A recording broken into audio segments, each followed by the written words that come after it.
دفن افراد گرفتار به بیماری کووید 19 در خلطه‌های سلوفانی و یا روی قبرها کشیدن سلوفان طی هفته اخیر جامعه تاجیکستان را نگران کرد. پیوندان نفران فوتیده شکایت داشتند که از امکان وداع با نزدیکانشان و حتی شستن جسد محروم ماندند و پزشکان زیر چاره‌های شدید امنیتی آنها را مستقیم از بیمارستان به آرامگاه برده دفن می‌کنند. ماشین‌های یاری تجلیه؟ دولتی. یارا خشون مکانده با بچه‌ها میکنن، خشون گور میکنن. تا امروز چند کس آوردن؟ 2 کس.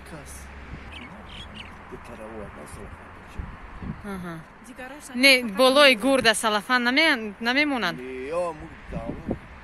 جوی حکومتی داخل جوی بانسه دا خشون میکنن همش. خویدایی با خشون بستگی همش. خویدایی گور میکنن و اگون آدم نمیرسه.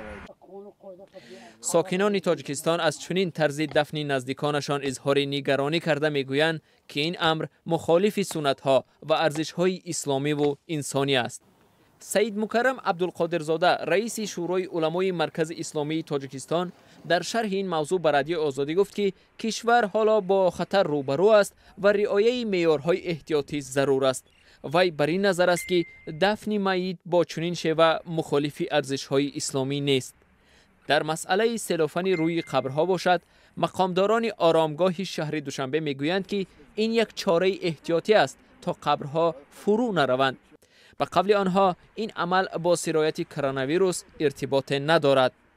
هر روز شهر به همه کس مریضی رم هر روز مرده میوردن از شهر مثل با ماشینای زیلو مغز ماشینای شیر ماشین‌های مخصوص مثلا یک خیل روز یک خیل روز نمیبینیم اونجا یک روز میبینیم همه خیلی ماهای پیش هم میوردن ماشین‌های مخصوص. نه نبی جان نبیف ساکن شهر دوشنبه همراه چند از نزدیکانش به آرامگاه منطقه شاه منصور شهر دوشنبه آمده است.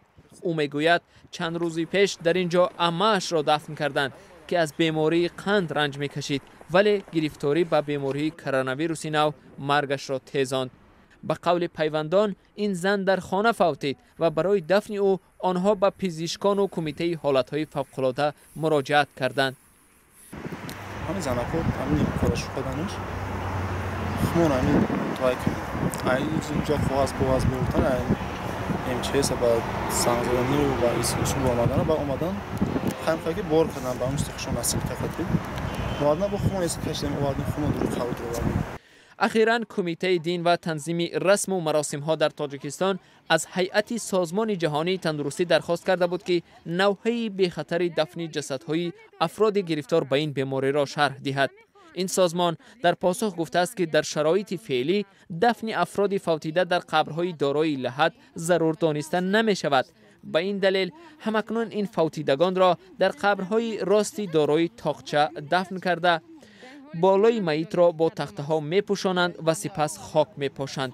طبق اطلاع رسمی تاکنون از بیماری کووید 19 41 نفر در تاجیکستان فوتیده است. ساکنان که در همین شب و روز نزدیکانشان فوتیدند میگویند گاهی در پیدا کردن خاک پیوندانشان مشکل میکشند زیرا قبرهای نو به طور روزافزون زیاد می شود.